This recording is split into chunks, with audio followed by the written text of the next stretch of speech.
과거 속 오늘은 어떤 일들이 있었을까요? 영상으로 떠나는 라떼뉴스 여행. 영상실록 오늘 안녕하세요. 아나운서 조진영. 아나운서 조혜진입니다. 아, 예진 씨, 시간 참 빨라요. 맞아요. 벌써 9월이에요. 와, 이제 진짜 다 갔어요. 그러니까요. 와, 아니 근데 아직 좀 덥긴 더운데 9월 하면 또 가을이 오는 달 아닙니까? 그렇죠. 네. 독서의 계절, 낙엽의 계절, 낭만의 계절. 이제 무더위를 이제 막 벗어나는 시기라서 체감하기는 좀 어렵지만 그래도 선선해지는 것 같긴 해요. 맞아요. 또 하나 있죠. 외로움의 계절. 예진 씨는 9월, 또 가을 하면 떠오르는 추억 있나요? 9월 하면 또 뭐 가을 소풍, 음. 또 새학기가 시작되는 달이기도 하고요. 어. 뭐 약간 설렘도 있죠. 그렇죠. 네. 성인이 돼서 좀 외로운 것 같아요. 뭐 좋은 일이 별로 없나 보다. 없어요. 자, 이렇게 설레는 9월의 과거엔 또 어떤 일들이 있었는지 궁금해지는데요. 얼른 떠나볼까요? 좋죠. 네. 자, 오늘은 9월 2일부터 9월 8일까지 한 주간의 과거를 한번 살펴보겠습니다. 9월 2일부터 함께 보시죠.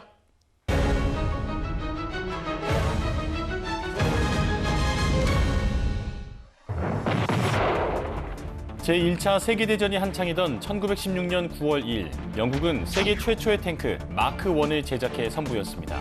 마크 1 탱크는 기관총과 대포를 장착했지만 속도는 겨우 시속 6km였는데요. 이날 첫 선을 보인 마크 1은 13일 뒤인 1916년 9월 15일 솜무 전투에 투입됐는데요. 그러나 진흙땅에서 여러 결함을 보이며 기대만큼의 큰 효과를 거두진 못했습니다. 당시 마크 1의 등장은 전쟁에서 큰 공헌을 세우진 못했지만 이후 여러 국가를 탱크 제작에 뛰어들게 만들었는데요. 훗날 독일군이 제2차 대전을 준비하면서 가장 중점을 둔 분야는 전차전이었습니다. 그리고 1939년 9월 1일 독일은 3,200대의 탱크로 무장한 최정예 기갑부대를 선두에 내세워 폴란드를 침공해 한 달 만에 무릎을 꿇게 만들었는데요. 기갑부대는 이듬해 6월 중순 무렵 프랑스 진격에 나선 지 5주 만에 프랑스 수도 파리를 함락시켰습니다. 그럼 이번엔 2000년으로 가보겠습니다. 우리 측은 부끄러우기를 희망하는 모든 비선양 장교수들과 그 가족들도 앞으로 다 송환되어야 한다고 인정하면서 우선 지측이 알려온 비선양 장교수 63명 모두를 받기로 하였다는 것을 통지하는 바입니다. 2000년 9월 2일 오전 비전향 장기수 63명이 판문점 중립국감독위원회 회의실을 거쳐 북한으로 송환됐습니다. 이들은 간첩으로 난파된 후 붙잡혔거나 빨치산, 인민군으로 활동하다 검거돼 짧게는 15년부터 길게는 45년까지 장기 복역한 사람들인데요. 이날 북측 지역 통일각에서 김용순 노동당 대남 담당 비서 등 500여 명이 나와 이들을 맞이했고 평양 도착 후에도 대대적인 환영 행사를 열었습니다. 야, 표정 보니까 진짜 돌아가는 게 믿기지 않는다는 듯한 표정이네요. 맞아요. 이걸 보면 반대로 국군포로 생각이 나서 좀 씁쓸하기도 하죠. 네.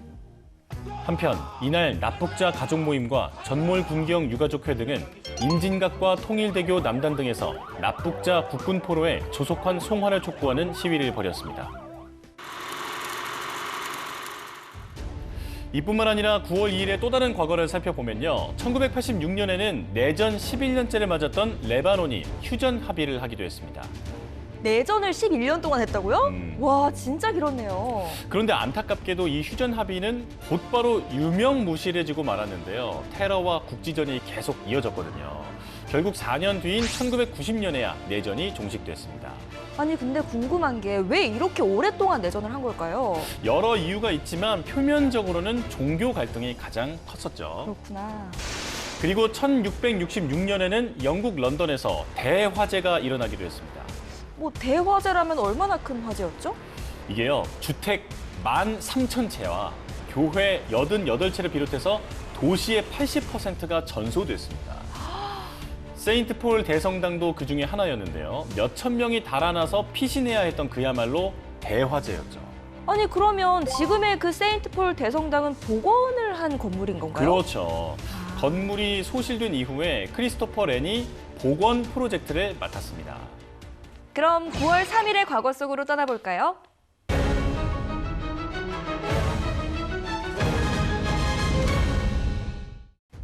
과거 북베트남의 최고 지도자 호치민. 베트남 전쟁이 한창이던 1969년 9월 3일 그가 79살을 일기로 세상을 떠났습니다. 호치민은 1911년 21살에 프랑스로 건너가서 식민지 해방운동을 시작한 인물인데요. 그는 1945년 태평양 전쟁이 끝나자 구엔 왕조의 정권을 탈취한 뒤 베트남 민주공화국의 독립을 선언하고 정부 주석이 됐습니다. 그는 1954년 디엔비엔푸 전쟁에서 프랑스에 승리해 나라의 독립을 지키기도 했는데요.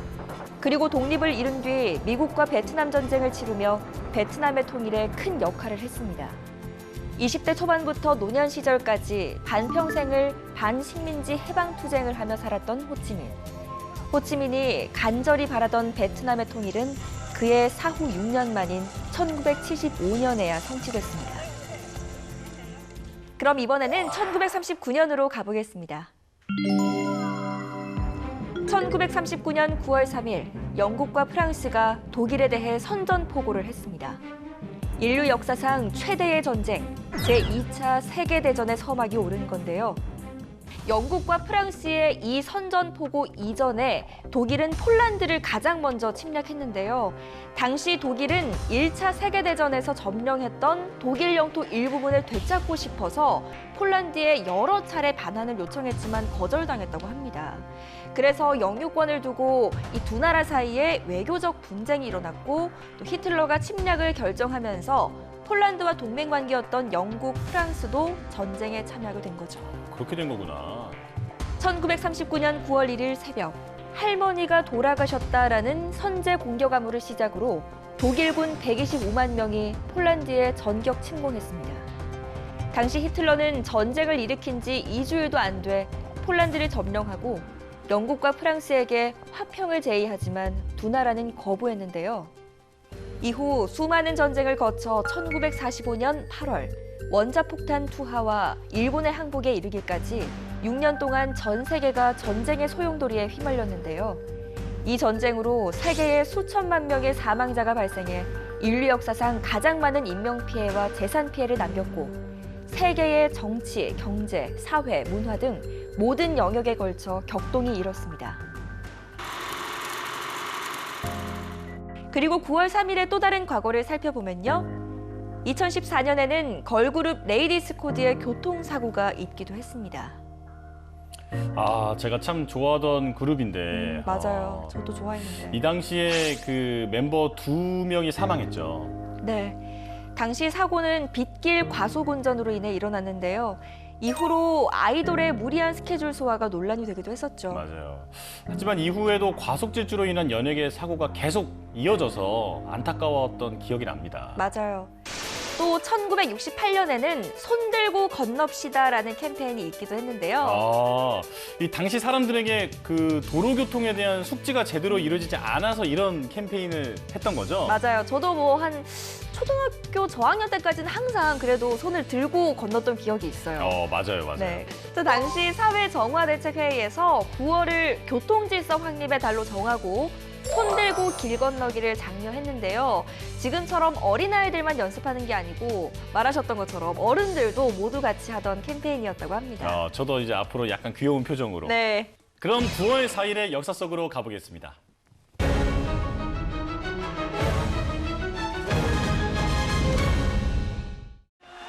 우리나라의 국기인 태권도가 올림픽 정식 종목으로 채택됐습니다. 1994년 9월 4일 프랑스 파리에서 열린 국제올림픽위원회 제103차 총회에서 태권도가 2000년 시드니 올림픽의 정식 종목으로 최종 확정됐습니다. IOC 위원 85명은 하루 전 임시집행위원회에서 상정한 태권도와 철인 3종 경기에 올림픽 종목 채택안을 이날 총회에서 만장일치로 통과시켰는데요. 당시 결정에 따라 태권도는 올림픽에서 남녀 4체급씩 총 8개의 금메달이 걸린 종목이 됐습니다. 태권도는 이전에 이미 1986년 아시안게임의 정식 종목으로 치러졌고 1988년 서울올림픽에서는 시범 종목으로 채택됐는데요. 이후 2006년에는 올림픽 정식 종목이 된 날을 기념해 매년 9월 4일을 태권도의 날로 지정하기도 했는데요. 제1회 세계 태권도 품새 선수권 대회 개막식과 함께 거행된 태권도의 날 행사는 세계 59개국에서 임원 179명, 선수 386명이 참가한 가운데 태권도의 날 선포식과 기념 심벌이 공개되기도 했습니다. 그럼 이번엔 1965년으로 가보겠습니다.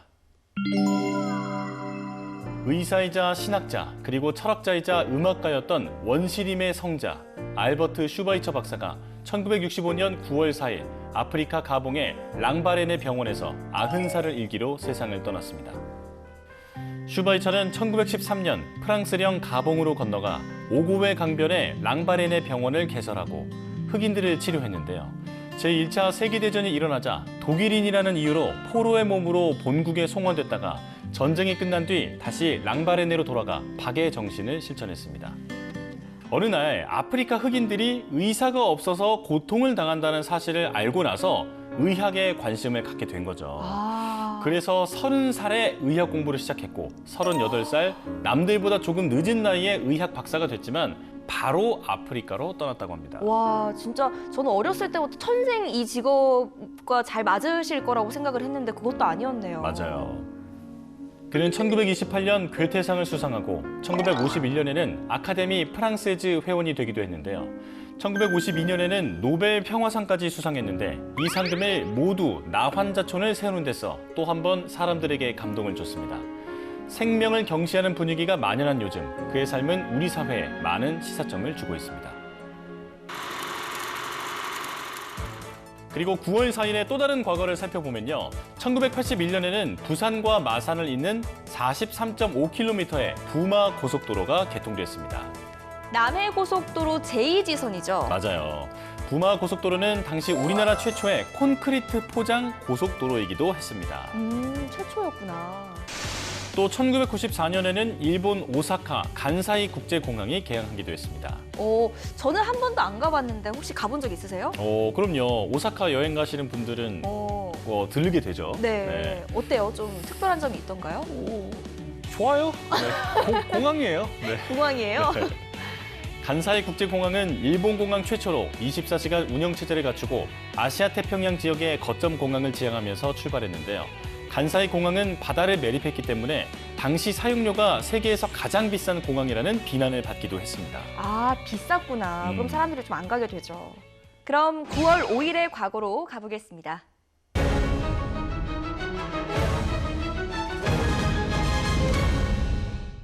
(1972년 9월 5일) 뮌헨 올림픽을 피로 물들인 사건이 일어났습니다. 팔레스타인 무장 테러단체 검은 9월단의 게릴라들이 이스라엘 선수단의 숙소에 자동 소총을 난사하며 침입한 건데요. 당시 이스라엘 역도 코치와 레슬링 코치는 게릴라들의 총탄을 맞고 그 자리에서 바로 숨졌습니다. 이들은 9명의 이스라엘 선수를 인질로 잡고 이스라엘에 억류 중인 200여 명의 검은 9월 단원들을 석방하라고 요구했는데요. 검은 9월 단원들은 인질들을 끌고 이집트 카이로로 향하기 위해 헬리콥터 편으로 공항으로 갔습니다. 당시 공항에서 서독 경찰은 비행장 구출 작전을 폈지만 실패하면서 검은 9월단 단원 5명과 경찰 1명, 이스라엘 인질 9명 전원이 결국 현장에서 숨지고 말았습니다.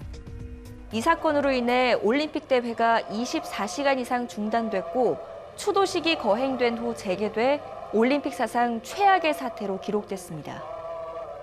그럼 이번에는 1977년으로 가볼까요? 1977년 9월 5일 미 항공우주국 나사가 미국 케이프 커네버럴 우주기지에서 무인 우주 탐사선 보이저 1호를 발사했습니다. 당시 보이저 1호는 목성, 토성, 천왕성, 해왕성을 탐사하기 위해 발사됐는데요. 보이저 1호는 발사된 지 2년 만에 목성을 통과했고 3년 만인 1980년 토성을 지나며 수많은 사진과 영상을 전송해왔습니다. 보이저 1호는 1980년 최초로 완벽한 태양계의 모습을 촬영했고 목성에도 고리가 있다는 사실, 토성의 고리가 1000개 이상의 가느다란 선으로 이루어졌다는 사실, 또 목성의 위성인 유로파가 얼어붙은 바다로 덮여 있다는 사실 등 수많은 것을 알아냈는데요. 이후 보이저 1호는 임무를 완수하고 나서도 우주를 향해 계속 나아갔는데요. 마침내 2013년 보이저 1호는 지구를 떠난 지 36년 만에 인간이 쏘아 올린 비행물체 중 처음으로 태양계를 벗어나 더 먼 미지로 나아갔습니다. 이뿐만 아니라 9월 5일의 또 다른 과거를 살펴보면요. 1944년에는 제2차 세계대전과 함께 4년 반 동안 독일군의 수중에 들어가 있던 벨기에의 수도 브뤼셀을 영국군이 탈환하기도 했는데요. 서유럽이 나치에게서 벗어난 순간이죠. 네, 맞아요. 그리고 1990년은 우리들의 여왕, 피겨의 여제 김연아 씨가 태어난 날이기도 합니다. 정말 국경일입니다. 퀸연아. 지금은 이제 은퇴를 했지만 네. 이 당시에 김연아 씨의 그 연기가 지금의 이 피겨 유망주들을 만들었죠. 맞아요. 근데 김연아 키즈가 된 거죠. 다. 맞아요.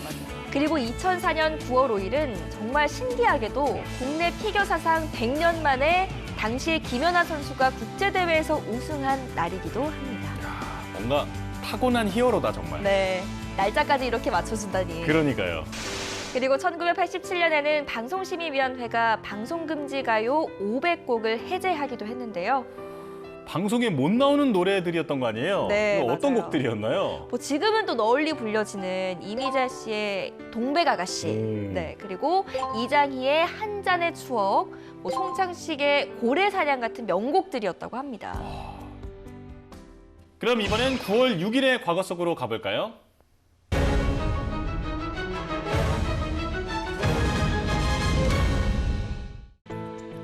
(1950년 9월 6일) 6.25 전쟁으로 정부가 부산으로 옮겨지고 낙동강 방어선에서 전투가 치열하게 벌어지던 무렵 여성을 군에 흡수하는 정책이 마련됐습니다.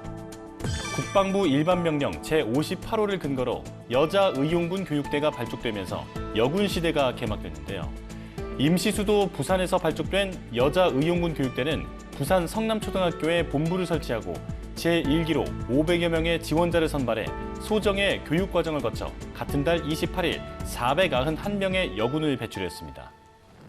그러나 전선이 교착된 채 전투가 소강 상태에 접어들면서 여군의 역할이 줄어들어 1951년 11월 여자의용군 훈련소는 해체되고 말았는데요. 해체와 동시에 육군본부 고급부관실 여군과로 편입된 여군은 1970년 여군단으로 승격해 오늘에 이르고 있습니다. 그럼 이번엔 1956년으로 가볼까요? 1956년 9월 6일 국민화가 이중섭이 타계했습니다.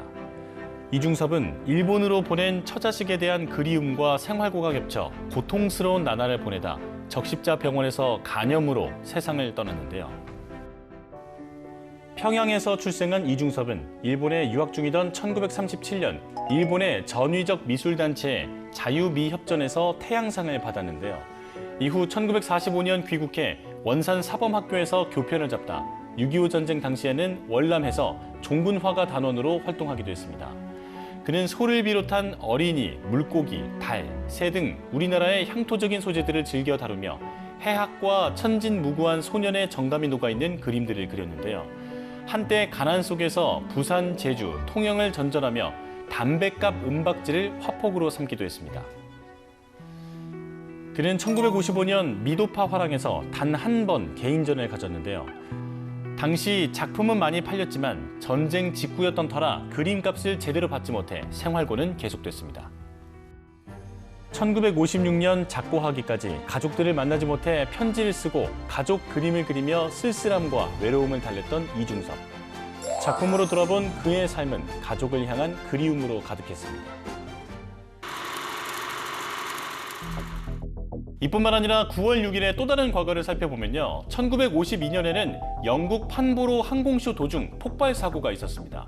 이 사고로 관람객 28명이 숨지고 최신의 전투기를 선보인 조종사 존 대리도 목숨을 잃었는데요. 에어쇼 도중에 사고가 예상보다 좀 많은 것 같아요. 안전이 제일 중요한데 말이죠. 맞아요. 그리고 1991년엔 소련의 발트 3국 독립 승인이 있기도 했는데요. 발트 3국은 에스토니아, 라트비아, 리투아니아의 3국을 말하는 겁니다.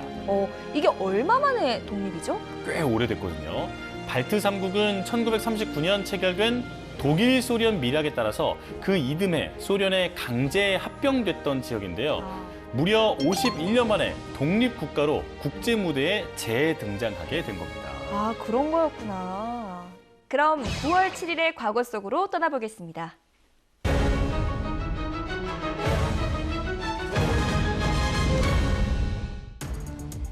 1993년 9월 7일 헌정 사상 처음으로 고위공직자 1,167명의 재산이 일괄 공개됐습니다. 공직자윤리법이 제정되면서 1983년 차관급 이상 공직자들이 비공개로 재산을 등록하기는 했지만 합법적인 제도에 따라 고위공직자 재산이 국민 앞에 공개되는 건 처음이었는데요. 공개된 재산은 상상 이상이었습니다. 국회의원 중 10명은 100억 원 이상의 재산을 갖고 있었고 공직자 가운데 50억을 넘긴 사람도 40명으로 집계됐는데요. 1,167명이 소유한 재산은 모두 1조 6천억 원, 1인당 평균 14억 4천만 원이었는데요. 상식을 뛰어넘는 막대한 부에 관심이 집중됐고 재산 형성 과정에 대한 갖가지 의혹이 터져나왔습니다. 당시 정부는 부도덕한 재산 형성을 적발해 차관급 5명을 해임하고 10명을 경고 조치했는데요. 정치권에서도 투기 비리 의혹을 받은 20여 명의 의원들이 사퇴, 제명, 경고 조치를 받았습니다. 이후 공직자 재산 공개 제도는 등록 공개 대상과 인사청문회 대상이 확대되면서 현재까지 이어져 오고 있습니다. 그럼 이번에는 1996년으로 가보겠습니다. 1996년 9월 7일 가요계를 그야말로 핫하게 만든 그룹 H.O.T가 데뷔했습니다. 데뷔곡은 전사의 후예로 한국 아이돌의 역사를 썼는데요. 당시 1996년은 가요계에 대변혁이 일어났던 해였습니다. 1월 31일 서태지와 아이들이 은퇴했고 9월 7일 H.O.T가 데뷔하면서 세대 교체가 이루어졌기 때문인데요. 곧바로 10대들의 우상으로 떠오르며 데뷔 3개월 뒤 캔디로 첫 1위를 차지한 H.O.T는 이후 국내 최대 팬덤을 가진 아이돌 그룹으로 자리매김했습니다. 이들은 아이돌 그룹 최초로 연간 최다 음반 판매량 달성, 방송 3사 가요대상, 국내 가수 최초, 잠실 주경기장 공연 매진 등 다양한 기록으로 K-팝의 역사를 써내려갔는데요. 이후 H.O.T는 아이돌의 정의를 완성시킨 1세대 그룹으로 현재 한류 열풍의 초석을 다졌다고 평가받고 있습니다. 2018년 해체 후 17년 만에 열린 H.O.T 콘서트에서는 1초 만에 티켓이 매진되며 이들의 영향력이 굳건함을 알렸는데요. 17년 만에 팬들이 그 시절 나의 아이돌을 찾은 것은 그들과 함께 울고 웃던 추억을 찾고 싶었던 게 아니었을까요?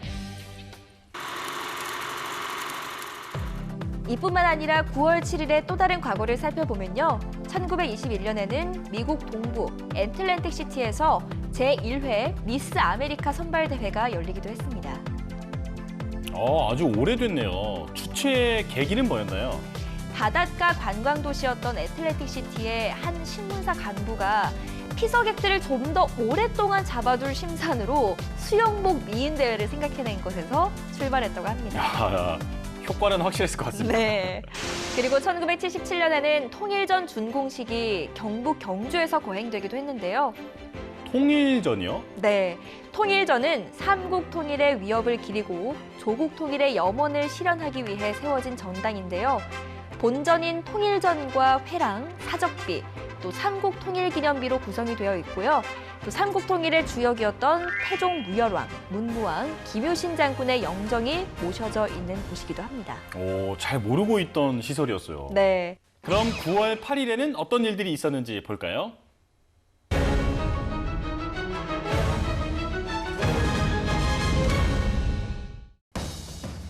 제2차 세계대전이 한창이던 1941년 9월 8일, 나치스 독일군의 기나긴 레닌그라드 포위가 시작됐습니다. 독일군은 이날부터 1944년 1월 18일까지 무려 900일 동안 레닌그라드를 둘러싼 채 공격을 계속했는데요. 육상은 물론 인접한 라도가 호수의 수상 통로도 완전히 차단해 모든 물자의 수송을 끊었습니다. 소련군은 1943년 1월 12일 총공세를 펼치기 시작해 엿새 만에 라도가 호수 쪽에 포위망을 뚫을 수 있었는데요. 하지만 이듬해인 1944년 1월이 돼서야 독일군들을 이 도시로부터 멀리 쫓아낼 수 있었습니다. 당시 소련 정부는 900일 동안 레닌그라드 시민과 군인 67만여 명이 굶어 죽거나 동사했다고 발표했습니다. 그리고 900일간의 봉쇄 기간 동안 독일군은 공중폭격만 10만 7천여 발, 포탄 14만 8천여 발을 레닌그라드에 쏟아부었다고 하는데요. 거의 하루에 300발꼴로 폭탄이 날아들었던 거죠. 그리고 비공식 집계로 따지면 공식 집계보다도 훨씬 많은 150만 명이 숨진 것으로 추정되기도 합니다. 이후 소련 정부는 독일군에 맞서 싸워 주권을 지킨 레닌그라드에 영웅 도시라는 호칭을 내렸는데요. 현재 이곳은 극한의 상황에서도 끝까지 저항한 그야말로 거칠 것 없는 자유를 상징하고 있습니다. 그럼 이번엔 2002년으로 가볼까요? 이창동 감독의 영화 오아시스가 제59회 베니스 영화제 경쟁 부문에서 감독상과 신인 배우상에 영예를 안았습니다. 2002년 9월 8일 세계 영화예술의 심장부인 유럽 최고 영화제 베니스 영화제에서 우리 영화 오아시스로 이창동 감독이 감독상을 수상하고 배우 문소리 씨가 최우수 젊은 연기자상을 받았습니다. 이창동 감독은 당시 수상으로 한국 영화계를 대표하는 중요한 영화 감독으로 올라섰는데요. 국어교사와 소설가, 시나리오 작가와 조감독을 거쳐 초록물고기로 영화 감독에 데뷔한 이창동 감독은 박하사탕에 이어 세 번째 감독한 영화 오아시스로 세계적 거장의 반열에 오르며 또 한 번 리얼한 현실을 필름에 담았습니다. 수상작 오아시스는 전과 산범의 사내 종두와 뇌성마비로 전신이 마비된 여성, 공주 등 한국 사회에서 축복받지 못한 남녀의 남루하지만 아름다운 사랑 이야기를 그리고 있는데요. 오아시스는 당시 베니스 영화제 공식 시사회에서 각국 기자들과 팬들에게 호평을 받은 데 이어 이후 시애틀 국제영화제, 청룡영화상 등 국내외 영화제상을 석권하며 한국 영화에 큰 쾌거를 이뤘습니다. 이뿐만 아니라 9월 8일의 또 다른 과거를 살펴보면요. 1975년엔 아시아 태평양 지역 민속예술제가 개막하기도 했습니다. 여기에 이제 세계 여러 국가들이 참여한 거죠? 맞아요. 인도, 네팔, 필리핀, 태국, 피지 등 아시아 태평양 지역 10개국이 참여했는데요. 민속무용과 민속음악, 민속극 이런 서로의 전통예술 공연을 통해서 국제 문화를 교류했습니다. 의미 있는 행사였네요. 그리고 2005년에는 세계 장애인 수영 선수권 대회에서 김진우 선수가 배영 200m 세계 신기록으로 금메달을 땄는데요. 아, 이분 예전에 다큐멘터리에서 본 것 같아요. 맞아요. 수영계의 마라톤으로 한때 유명하셨죠. 아, 맞아요. 기억나요. 자, 이렇게 오늘도 열심히 과거 속으로 달려봤는데요. 영상실록으로 만나본 오늘의 과거, 여러분은 어떠셨나요? 그럼 저희는 잠시 후 유튜브 사진관에서 만나요.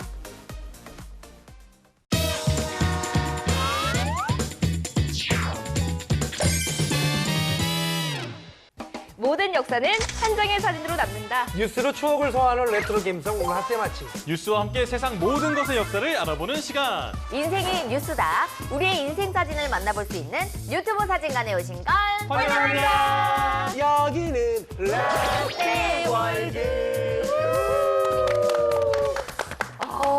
근데 아직 막 날씨가 덥잖아요. 그래도 9월에 들어서니까 저녁에는 좀 제법 선선한 바람이 불기도 하고요. 네. 또 다음 주에는 우리 명절 추석이잖아요. 맞아요. 맛있는 거 많이 먹겠다. 맞아. 또 곧 있으면 24절기 중에 이슬이 내리기 시작한다는 백로가 찾아오는데요. 네. 그야말로 가을의 문턱을 넘기 바로 직전 같은데 혹시 다들 가을이 기다려지시나요? 물론이죠. 이맘때쯤이면 그 농가의 들녘에는 참 추수를 앞둔 벼들이 탁 고개를 숙이고 황급빛 들녘이 탁 되잖아요. 그야말로 그 보기만 해도 기분이 이렇게 부자가 된 느낌. 맞아. 기분이 좋잖아요. 맞아요. 올여름은 특히나 너무너무 더웠잖아요. 무슨 줄 알았어. 그래서 시원한 이 가을이 너무너무 기다려지는데 또 한편으로는 여름 내내 또 이제 비키니랑 이게 좀 약간 좀 드러나는 옷을 입기 위해서 제가 다이어트를 했단 말이에요. 이렇게 허리띠를 졸라매고 있었는데 이 가을에는 이 허리띠를 좀 풀고 마음껏 먹을 수 있어야 됩니다. 맞아요. 한국인은 또 이 밥심 아니겠습니까? 맞아요. 그럼요. 네. 그런데 보통 밥하면 하얀 쌀밥을 먼저 떠올리잖아요. 네. 이 밥심으로 살아가는 한국인도 요즘에는 하루 중에 한 끼 정도만 쌀을 먹을까 말까라고 합니다. 그렇네. 네. 한국인의 주식 쌀 소비량이 매년 줄고 있습니다. 1인당 하루 쌀 소비량은 전년 대비 1.4% 줄어 평균 155.8g. 야. 밥 한 공기에 보통 쌀 100g이 들어가는 점을 감안하면 하루에 한 공기 반 정도 먹는 셈입니다. 연간으로 보면 1인당 쌀 소비량은 57kg입니다. 30년 전과 비교해서 절반만 먹고 10년 전보다는 10kg 이상 덜 먹고 있습니다. 야, 우리가 너무 쌀한테 쌀쌀 맞게 돼 있다. 그죠? 쌀쌀 맞네. 원래는 진짜 예전에 밥만 이만큼 줘도 너무 행복하고 그랬는데. 고봉밥. 아, 쌀이 주식이라 하기도 이제 민망할 정도가 돼버렸네요. 그럼요. 우리나라는 아주 오래전부터 쌀을 주식으로 삼아오고 있지만 이렇게 쌀 소비가 계속해서 줄다 보니까 쌀값이 하락하는 건 물론이고요. 쌀 재배 면적 또한 많이 줄었다고 합니다. 아 진짜 이렇게 듣고 나니까 너무 똑당해. 또 여기는 똑당해. 막상 이 쌀밥을 안 먹고 평생 다른 음식만 먹으라고 하면 여러분 안 힘들 것 같아요? 힘들 것 같아요. 특히나 외국만 나가도 우리가 그 쌀을 좀 이렇게 맞아. 포장해가지고 가잖아요. 맞아. 그렇게 한식이 그립단 말이야. 맞아. 근데 계속 못 먹는다 그러면 더더욱 이게 힘들죠. 맞아요. 더욱이 러시아와 우크라이나의 전쟁이 시작된 이후에 전 세계가 식량 안보에 촉각을 곤두세우면서 전략을 세우고 있는 상황인데요. 우리나라 역시 곡물 자급률이 20% 정도밖에 안 된다고 하거든요. 대책이 아주 시급한 상황입니다. 야, 그러네요. 이게 듣고 보니까 우리 쌀이 진짜 소중한 거네. 아니, 한국인들의 밥심을 책임지는 우리 쌀 꼭 지켜야 되겠다는 생각이 여기서 확신이 듭니다. 맞습니다. 맞습니다. 그래서 준비한 이번 주 유튜브 주제는요. 밥의 역사입니다. 와우. 지금부터 얼른 다들 숟가락 챙겨주세요. 숟가락 챙기시고요. 지금부터 저희와 함께 떠나보시죠. VCR 스타트! 우와, 쌀밥송? 지금부터 우리가 맛있는 먹성을 시작합니다. 야, 똥파이브라고 그 맛있는 거 먹으러 다니는 개그맨 녀석들이 음반을 냈습니다. 야, 잘 됐으면 좋겠네. 너무 역시 맛있겠다. 개그맨들이 노래도 잘해요. 쌀밥 같이 있는 쌀밥 윤기가 가득 쌀밥. 야, 저거 보니까 진짜 밥 먹고 싶어진다. 쌀밥이 좋아. 진심인데 쌀밥아 난 널 사랑한다. 여친보다 쌀밥이지. 밥이 보약이다라는 말이 있을 만큼 밥은 우리의 건강과 생명을 지켜주는 중요한 존재잖아요. 우리 인류는 자그마치 17,000년 전부터 쌀을 먹어온 것으로 확인되고 있습니다. 와. 그것을 증명해준 세계에서 가장 오래된 벽시가 우리 한반도에서 발견되기도 했는데요. 바로 청주 소로리에서 발견된 벽시가 그 주인공입니다. 한번 볼까요? 소로리 벽시는 외신에 소개되며 세계에서 가장 오래된 벽시로 인정받았다.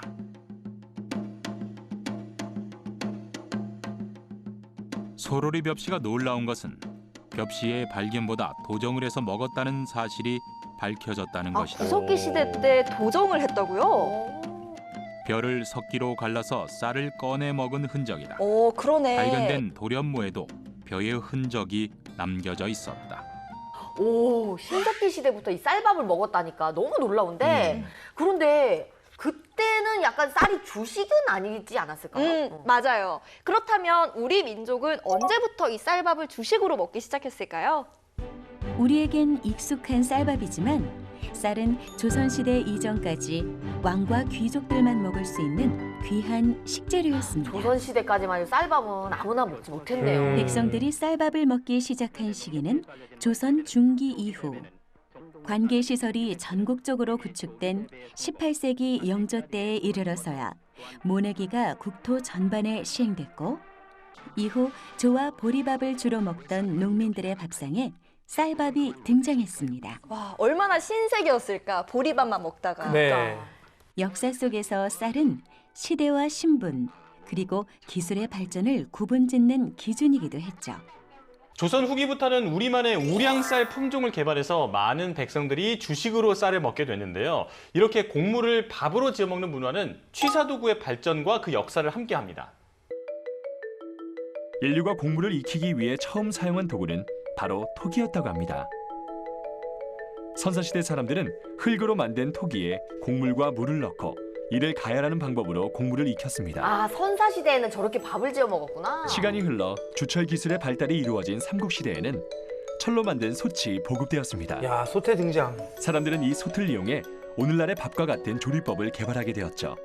토기밥보단 더 맛있었을 것 같아요. 아, 뭔가. 훨씬 맛있지 않을까? 솥밥. 토기밥은 왠지 약간 그 알맹이 흙 알맹이가 같이 씹혔을 것 같아. 삼국사기 고구려 본기에서는 솥을 의미하는 정이라는 글자를 찾아볼 수 있는데요. 당시 사람들이 솥을 사용해 밥을 했던 이야기가 기록되어 있습니다. 와, 솥밥이네 진짜.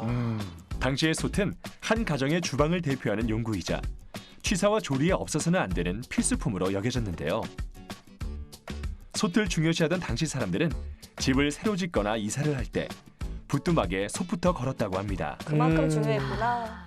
옛날에는 이 솥이 없으면 온 가족이 당장 밥을 지어 먹을 수가 없으니까 맞아요. 쫄쫄 굶었다고 하더라고요. 보물 1호네. 그러니까 이 집안에서 가장 중요한 말씀하신 대로 보물 1호였다고 합니다. 그러게 그 옛날에 그 뭐 사실은 통조림이 있어요. 아니면 전자레인지에 3분 요리를 돌려 먹을 수가 있나. 뭐 사실 모든 요리를 이 솥에 다 했을 텐데 찌개부터 국부터 밥부터 뭔가 마치 소 여물까지도 솥에다 다 하잖아요. 없으면 큰일 나지. 맞아요. 어렸을 때 막 친구가 뭐 실수하면 으이그 이 밥통아 막 이런 거 했잖아.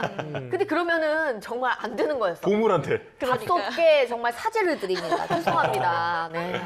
그런데 지금은 많은 가정에서 전기밥솥으로 밥을 짓잖아요. 일일이 불 조절을 하지 않아도 되고 또 갓 지은 밥을 따뜻하게 보관까지 할 수 있어서 그야말로 주방의 혁신을 가져온 물건인데요.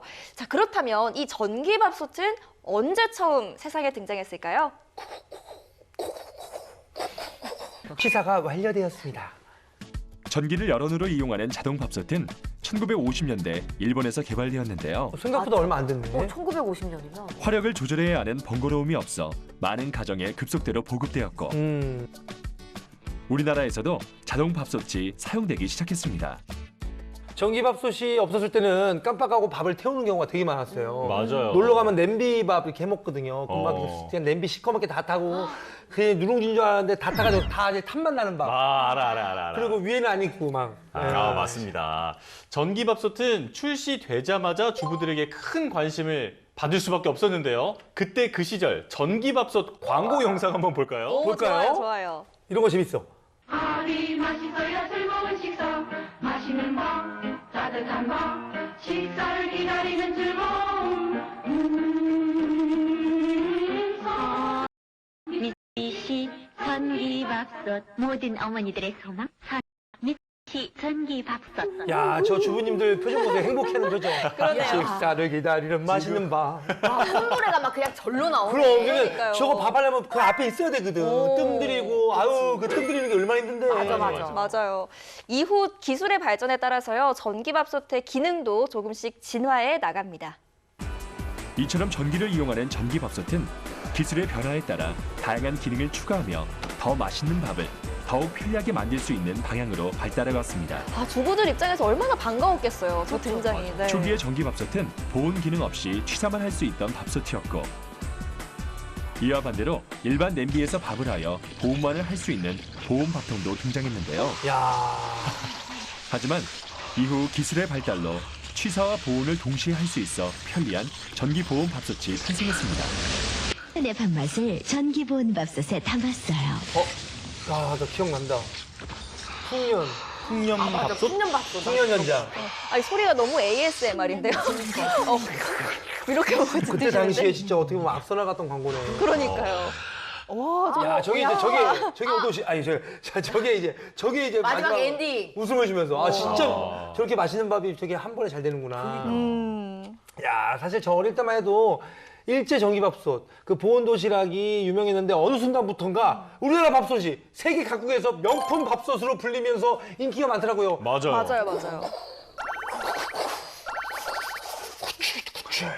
시사가 완료되었습니다.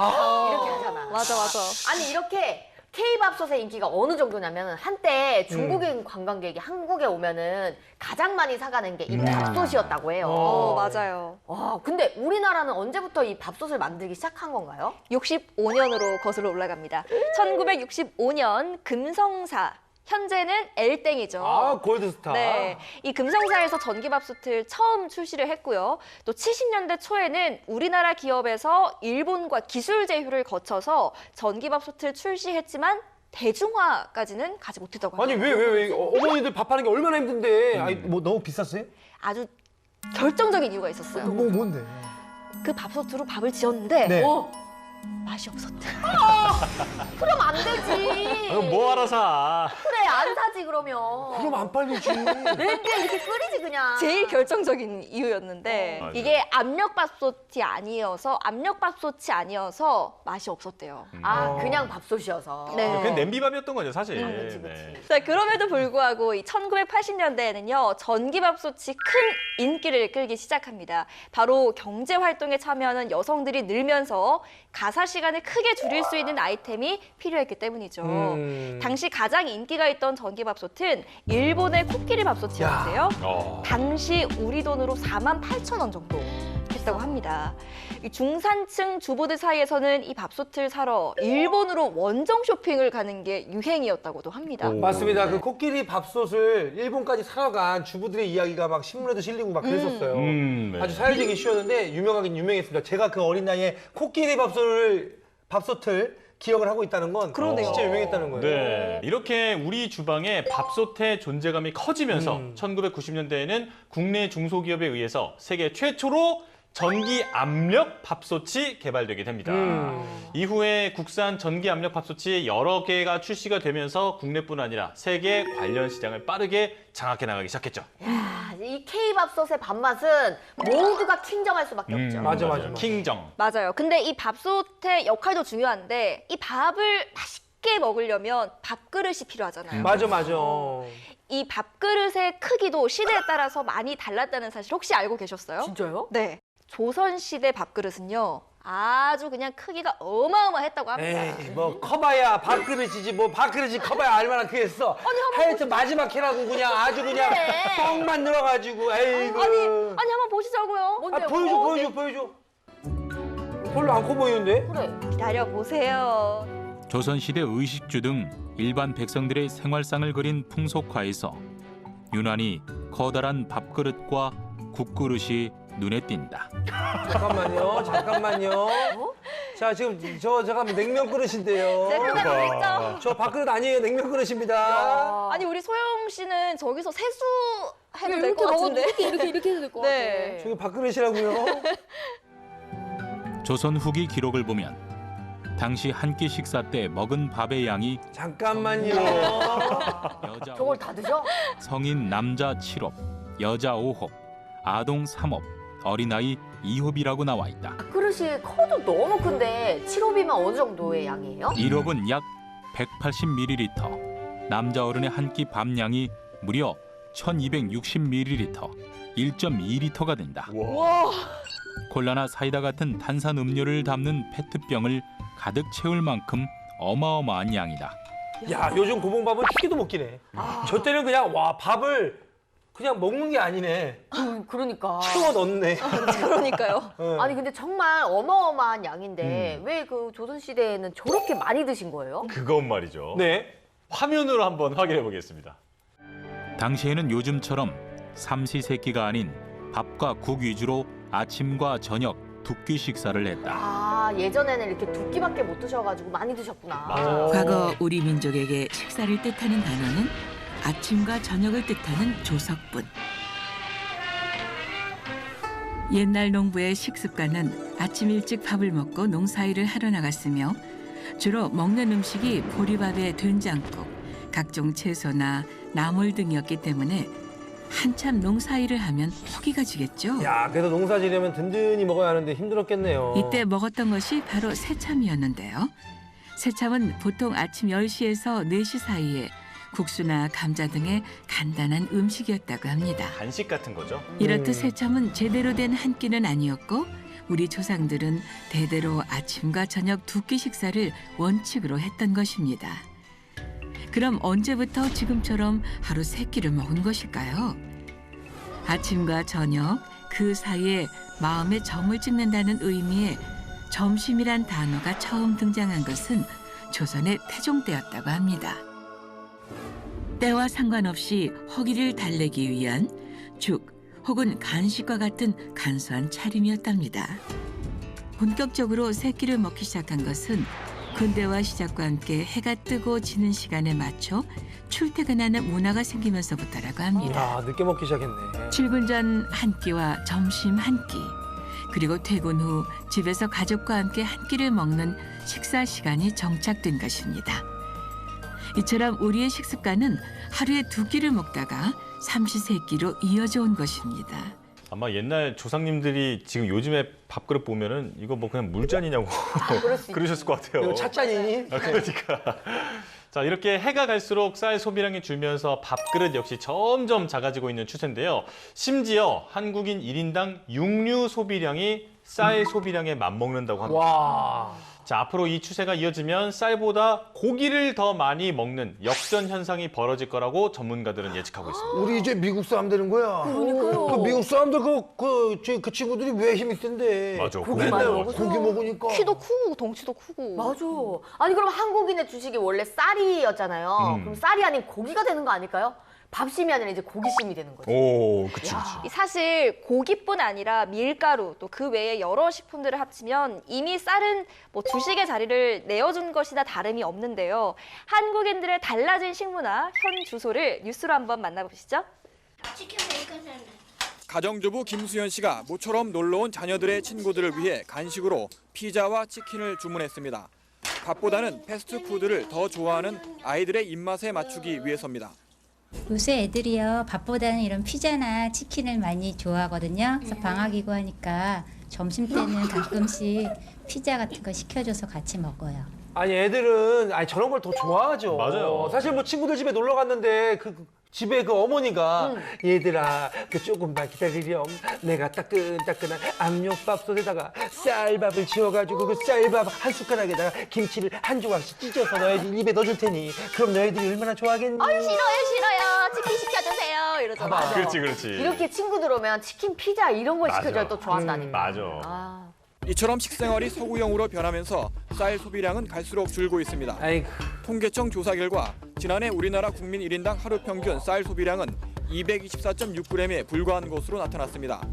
이 같은 소비량은 한 해 전인 2003년에 비해 1.4% 줄어든 것으로 밥 한 공기를 120g에서 130g으로 계산할 때 2공기가 채 안 되는 것입니다. 2년 만에 정말 많이 또 한 줄었네요. 사람이 1년 동안 먹은 쌀은 82kg으로 쌀 한 가마니를 조금 넘는 수준에 그쳤습니다.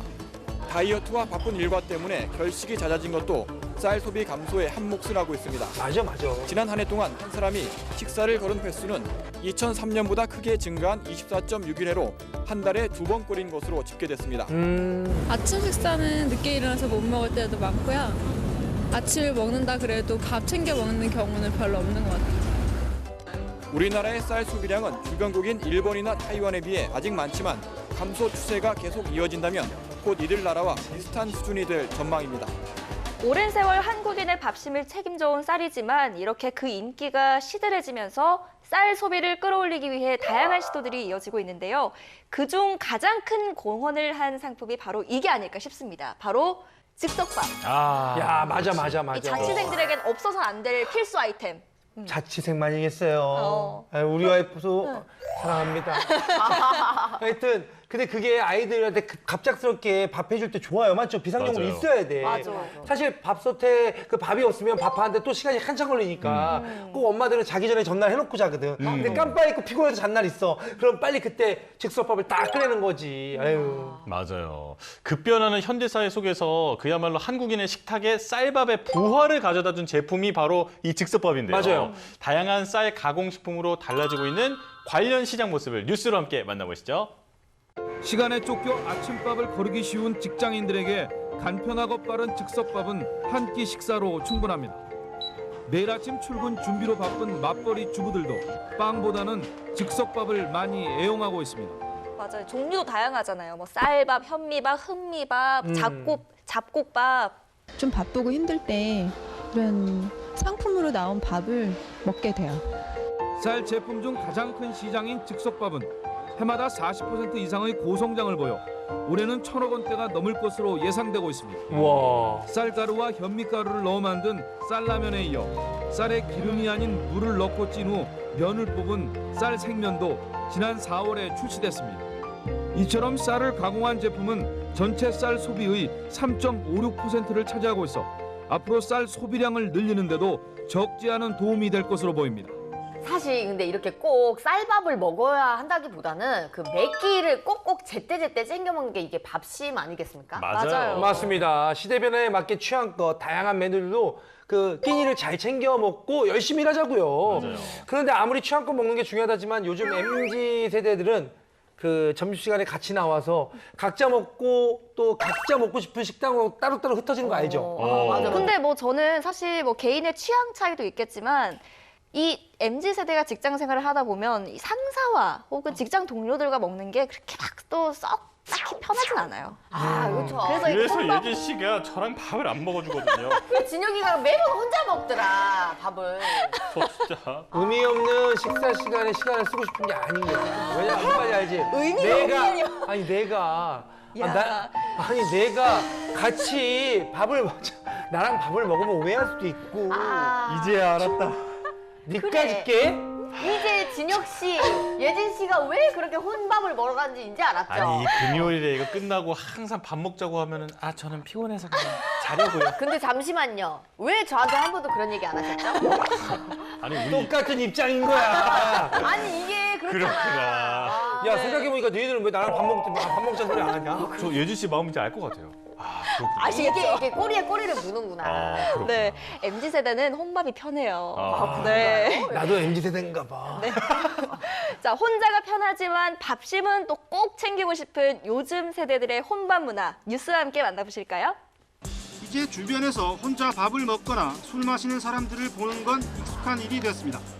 처음에는 눈치 보일 때도 많고 했는데 계속 하다 보니까 그것도 이제 편하고 혼자 보내는 시간도 좋고 친구들 불러낼 필요도 없고 딱히 꾸미지도 않고 편하게 컴퓨터 하면서 할 수 있어서 좋은 것 같아요.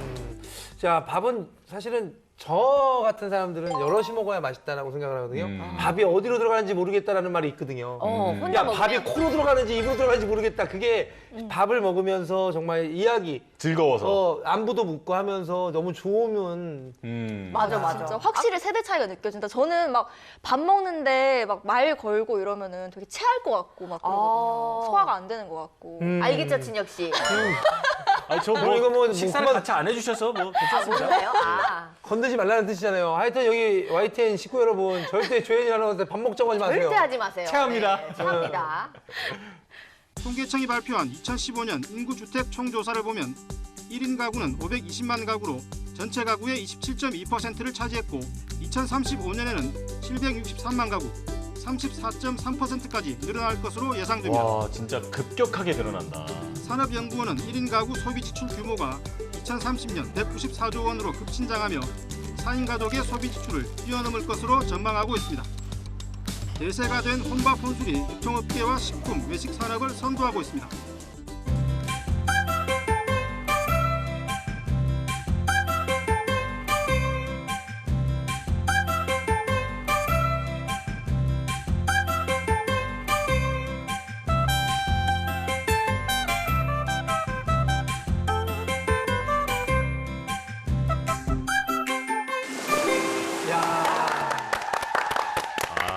배고프다 배고파. 네, 진짜.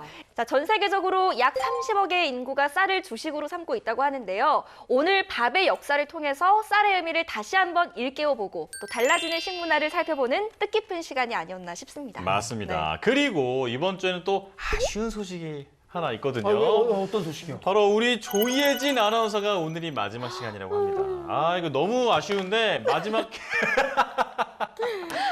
조예진 아나운서 마지막 인사 한 말씀 해주시죠. 네, 참 저도 오래오래 또 같이 하고 싶었는데 이게 또 그렇게 되지 않았네요. 네, 저도 참 시원섭섭. 시원이요? 시원이요? 다시 주세요 이제. 주세요. 참 섭섭하네요. 이렇게 같이 하지 그렇죠. 못하게 돼서. 네. 야, 정말 그렇게 뭐랄까. 되게 솔직한 사람인 것 같아요. 그래서 난 너무 좋아. 이게 뭔가 아쉬우면서도 좋은 게 더 크다 보니까 표정이 너무 이렇게 헤어지면서 이렇게 행복하게 가는 사람이 없거든요. 오히려 웃을 때 보내주는 거 맞아요. 맞아요. 네네. 네, 하여튼 하지만 우리 이렇게 어떻게 보면 생기발랄하고 이렇게 활기찬 조혜진 아나운서와 함께해서 저는 너무 행복했던 것 같아요. 앞으로도 우리 조혜진 아나운서의 앞길을 저희가 응원하도록 하겠습니다. 그래요. 좋습니다. 오랫동안 함께하고 이제 또 새로운 방송을 하러 떠나는 우리 조혜진 아나운서를 위해서 노래 하나 띄워드릴게요. 캐니블입니다. 꺼져.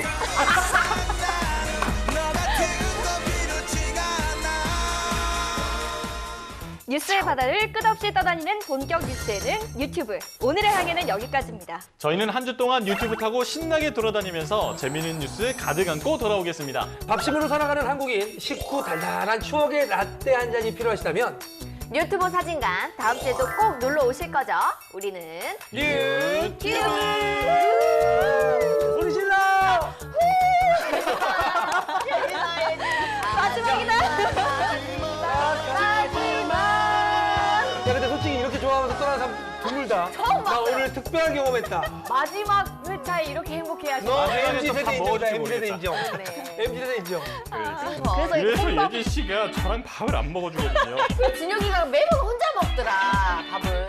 저 진짜. 의미 없는 식사 시간에 시간을 쓰고 싶은 게 아닌 거야. 왜냐면 아까지 알지?